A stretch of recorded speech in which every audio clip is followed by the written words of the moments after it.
Je, unajua kisukari kinamuua mtu mmoja kila sekunde 5 duniani? Je, unajua Tanzania peke yake ina wagonjwa wa kisukari zaidi ya milioni 1? Wengi wao hawajui wanaweza kujilinda kwa kitu rahisi wanachokipita kila siku. Sukari nyingi mwilini inasababisha damu kuwa nzito. Kongosho inachoka kuzalisha insulini. Hatua kwa hatua mwili unajisalimisha. Hiyo ndiyo kisukari. Na inakuwa polepole bila maumivu.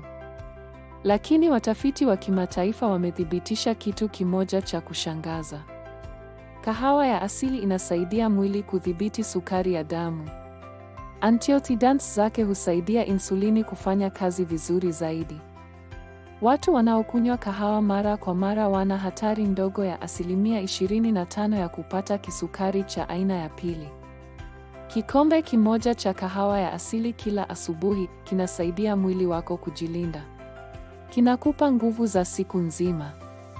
Tandika Cafe, kahawa safi ya asili ya Tanzania. Moja kwa moja kutoka Kagera. Jilindie familia yako. Chagua Tandika. Tandika Pearl, hii kahawa ya maisha iliyothibitishwa na ISO kwa matumizi ya asili.